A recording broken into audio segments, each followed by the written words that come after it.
বন্ধুরা, আশা করি তোমরা সবাই ভালো আছো। তোমার চ্যানেলে তোমাদের সবাইকে স্বাগতম। তো আজ আমরা যে বিষয় নিয়ে আলোচনা করছি সেটা হচ্ছে মাধ্যমিক ভৌতবিজ্ঞান। এবং প্রথমেই বলে রাখবো, আজকের আলোচনাটা কিন্তু সকলের জন্য নয়।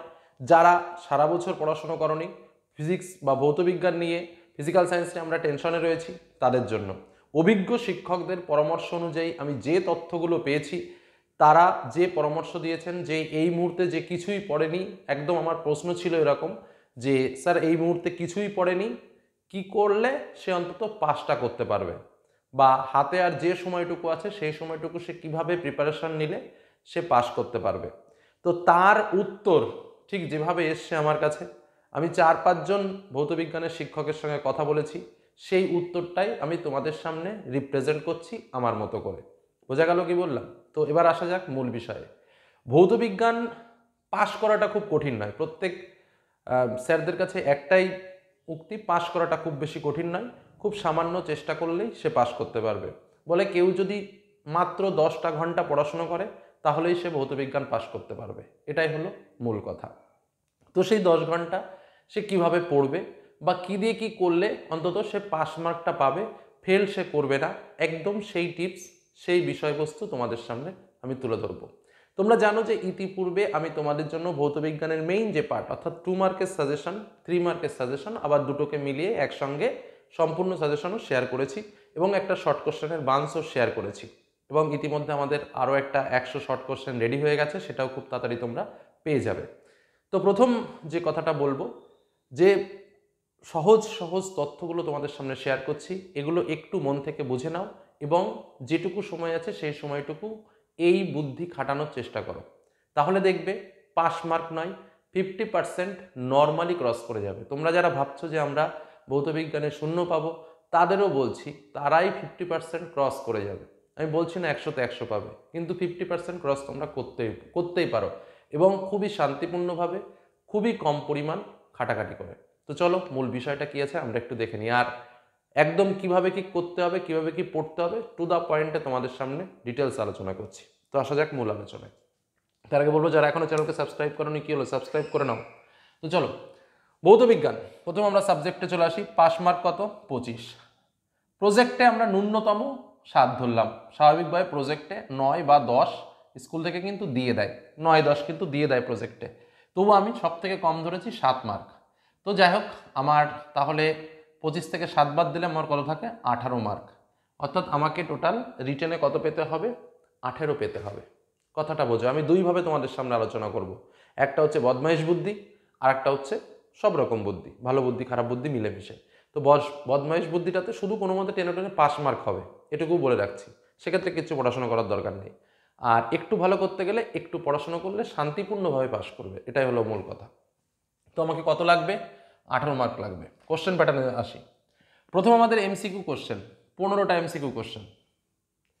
একটা কথা বলে রাখি, 15টা যদি এমসিকিউ প্রশ্ন হয়, ন্যূনতম এ দাগে উত্তর রয়েছে 4টে, বি দাগে 4টে বা সি দাগে 4টে, এরকম কিন্তু 4টে থাকে না, আরও বেশি থাকে। এবিসি দাগে উত্তর বেশি থাকে, ডি দাগে অপশানে কম থাকে উত্তর। তো যাই হোক, সেক্ষেত্রে আমরা ন্যূনতম কিন্তু দেখবো যে এবিসি দাগে 5টা করে আমার এমসিকিউ প্রশ্ন রয়েছে। অর্থাৎ 15টা প্রশ্ন আমি যদি কিছু না পড়ে উত্তর করি, আমি যদি সব ফার্স্ট টু লাস্ট এ দাগ দাগিয়ে দিয়ে চলে আসি, তাও আমি 5 পাবো। বা ফার্স্ট টু লাস্ট সব যদি বি দাগ দাগিয়ে দিয়ে চলে আসি, তাও 5 পাবো। বা সব যদি এ টু মানে সম্পূর্ণ 15টা যদি সি দাগ দাগিয়ে দিয়ে আসি, তাও আমি 5 পাবো। অর্থাৎ আমি যদি একদম কম পাই, তাও কিন্তু আমি 5 মার্ক পাবো। এবার যেহেতু তুমি একটা হলে রয়েছো, তো দুটো একটা কোশ্চেন তো নিজে পারা উচিত। আমার তো ব্যক্তিগতভাবে তাই মনে হয়, দুটো একটা কোশ্চেন অটোমেটিক তুমি পেরে যাবে। তো স্বাভাবিকভাবে সেখানে দেখো, এই 3-4টে মিলে, সব মিলে তুমি 7-এর কম কিন্তু এমসিকিউতে পাবে না। কারণ তুমি যদি কিচ্ছু না পারো, একটাও যদি নাও পারো, তাও তুমি কিন্তু 5 পাবে। কথাটা বুঝবে। কিন্তু একটা দুটো তো পারবে নর্মালি, সেটা তো অন্তত নিজের উপর এটুকু তো আছে যে আমি 1-2 পাবো। সেই ক্ষেত্রে যদি দাঁড়াই, তাহলে কিন্তু তুমি এখানে 7 মার্ক কিন্তু পাবে। একটা দুটো যেটা কনফার্ম, যেটা আমার হবেই, সেটাই করবে।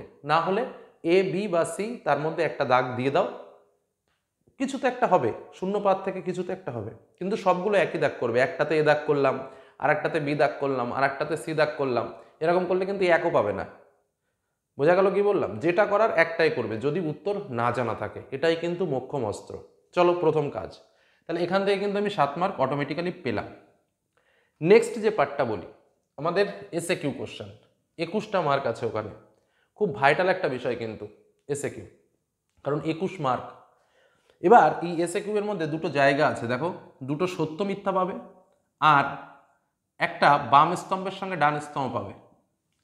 তো পৃথিবীতে ফিজিক্যাল সায়েন্সের যে শিক্ষকরা রয়েছেন তাদের কথা অনুযায়ী কেউ কিছু পারুক আর না পারুক, ডান স্তম্ভ বাম স্তম্ভটাতে 4-এ 4 পায়। তার কারণ কি? কারণ একটার সঙ্গে আরেকটা মিলে গেলেই হয়ে গেল মেলানো, আর মেলানো স্বাভাবিকভাবে 4টেই ঠিকঠাকভাবে মিলে যায়। তো বেশিরভাগ ক্ষেত্রে ওই মিলটা তোমরা ওই বলেন না যে মাঠে ক্রিকেট খেলতে গেলে বল খেলা লাগে না, শুধু উইকেটে দাঁড়িয়ে থাকলে রান পাওয়া যায়। তো ঠিক পরীক্ষা হলটা ওরকম, মাঝে মাঝে পরীক্ষার হলে পরীক্ষা দেওয়া লাগে না, মানে হলের মধ্যে বসে থাকলে অটোমেটিক রান উঠে যায়, ক্রিজে রান উঠে যায়, সে হোয়াইট বল, নো বল, এরকম বিভিন্ন বল থেকে। তো যাই হোক, ঠিক সেরকমই একটা ব্যাপার।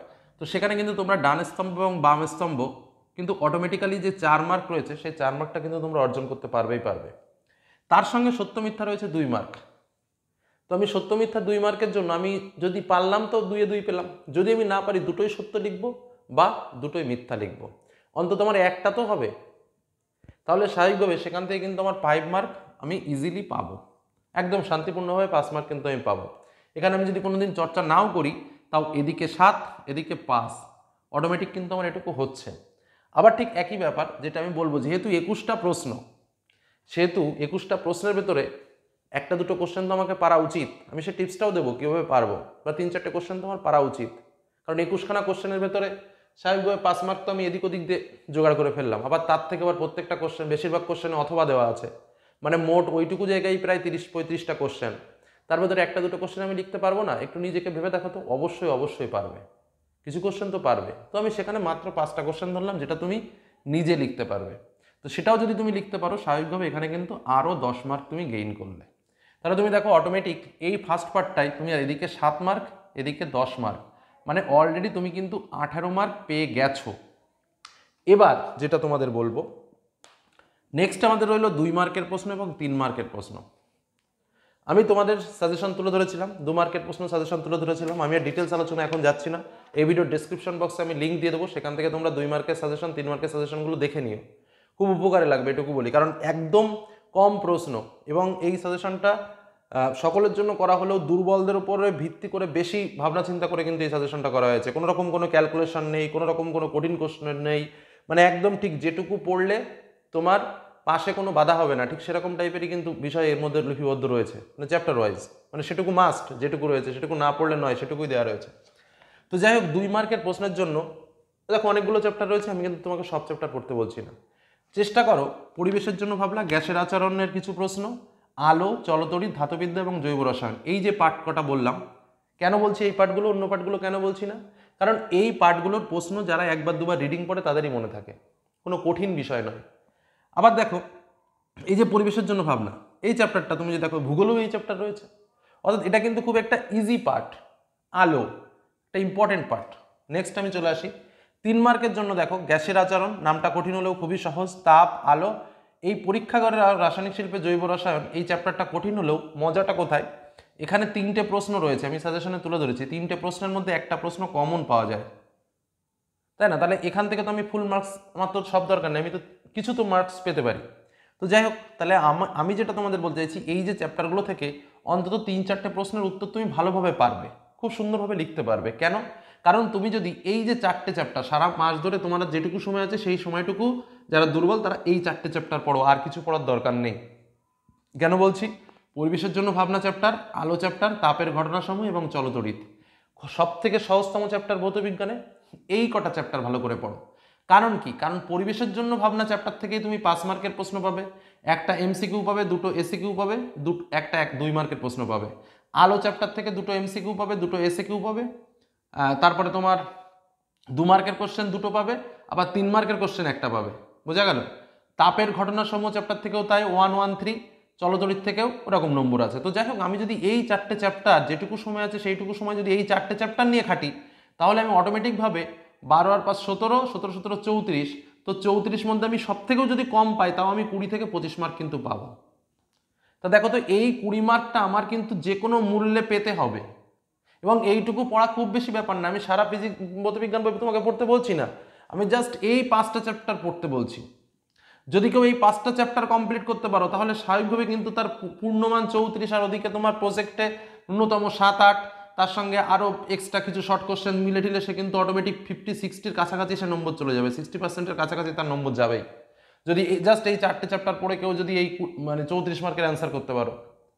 কিন্তু আমি তাও বলছি না সেটা তো 60% ক্রস করে যাবে, আমি তাও বলছি না কোনো মতে যদি এই চ্যাপ্টারগুলোর প্রশ্ন, এই চ্যাপ্টারগুলোর শর্ট টাইপের প্রশ্ন, এই চ্যাপ্টারগুলোর ব্রড টাইপের কোশ্চেন সেগুলো যদি রেডি করতে পারো তাও কিন্তু তুমি স্বাভাবিকভাবে মানে 5 নম্বর এমনি পার হয়ে বেরিয়ে যাবে। বোঝা গেল কি বললাম? এই যে কথাগুলো আমি বললাম তোমাদের, যে টিপসটা আমি তোমাদের দিলাম, অর্থাৎ এই 4টে কোশ্চেনের দিকে নজর দাও, এমসিকিউ এসএকিউ নিয়ে টেনশন করো না, ডান স্তম্ভ বাম স্তম্ভ সত্য মিথ্যা এগুলো বেসিক্যালি হয়ে যাবে পরীক্ষার হলে। এই যে 4টে চ্যাপ্টার, যেটা তোমাকে লাস্ট মুহূর্তে বলছি, এই 4টে চ্যাপ্টার যেটুকু সময় আছে সেইটুকু সময় এই 4টে চ্যাপ্টার পড়ো, পাস মার্ক এমনিতে আসবে, 60% নম্বর উঠবে যদি শুধু এই 4টে চ্যাপ্টার ভালো করে করো। আর যে সাজেশনটা দিয়েছি সেই সাজেশন থেকে এই প্রশ্নগুলো দেখার চেষ্টা করো। কেউ যদি 60%-এর কম নম্বর পাও তারপরে এসে বলো যে স্যার আপনার কথা কাজে লাগেনি, 60% নম্বর পাইনি। আর কেউ যদি এই 4টে নম্বর পায় তার 60% গ্যারান্টি, আর কিচ্ছু পড়া লাগবে না ফিজিক্সে। বোঝা গেল কি বললাম? তো এই কথাগুলো মাথায় রেখো। আরও একটা কথা বলি, ধরো এই 4টে চ্যাপ্টার পড়তে গিয়ে কোনো একটা বিষয় তোমার কঠিন লাগছে, কোনো একটা পার্ট তুমি বুঝতে পারছো না, আমি বলছি সেই পার্টটা পড়ার দরকার নেই। যে পার্টটা বুঝতে পারছো না সেটাকে রেখে যেটুকু শিখতে পারো, যেটুকু বুঝতে পারো সেটুকু পড়ার চেষ্টা করো, তাহলেই দেখবে অটোমেটিক পাস মার্ক বেরিয়ে গেছে। এটা নিয়ে এক্সট্রা কোনো চিন্তা করার কিছু নেই। অনেক ছেলেমেয়েরা ভৌতবিজ্ঞানের নাম শুনেই ঘাবড়ে যাচ্ছ, কেন? সারা বছর পড়োনি, সে যাই হোক একটা ঘটনা ঘটে গেছে, এখন তো সামনে বসে থাকা যাবে না, এখন তো সামনে বের হতে হবে, পাস তো হতে হবে নাকি? ফেল করে বসে যাবে, যা পরীক্ষা দেওয়ার আগেই ফেল করে যাবে, সেটা তো হয় না। তো আমি চেষ্টা করছি বা আমরা চেষ্টা করছি যে যাদের এই মনোবলটা ভেঙে গেছে সেই মনোবলটাকে তুলে ধরার, এটুকুই বলবো তোমাদের। তো সেই টিপসটা আমি তোমাদের সামনে দিলাম যে মনোবলটাকে ভেঙে ফেলো না, মনোবলটাকে অন্তত শক্ত করে রাখো। আর তোমাদের সামনে যেটা তুলে ধরলাম তোমরা তো বুঝতেই পারলে যে স্বাভাবিকভাবে এই যে 18টা মার্ক, এই 18টা মার্ক পাওয়াটা খুব বেশি ঘটনায় না, তবে উইকেটে টিকে থাকতে হবে। ক্রিকেট খেলা সবাই পছন্দ করো আশা রাখি। ক্রিকেট খেলার কী নিয়ম? উইকেট ধরে রাখো, উইকেটটা ধরে রাখতে হবে। পরীক্ষার 3 ঘন্টা হলে থাকতে হবে, পরীক্ষার 3 ঘন্টা হলে থাকতে পারলে সে 18 ক্রস করে যাবে। আর যার মাথায় একটু মানে বুদ্ধির বও দরকার নেই, উচ্চারণ শুনেছে যে জীবনে, সেও জীবনে পাশ করবে, এরকম একটা ব্যাপার।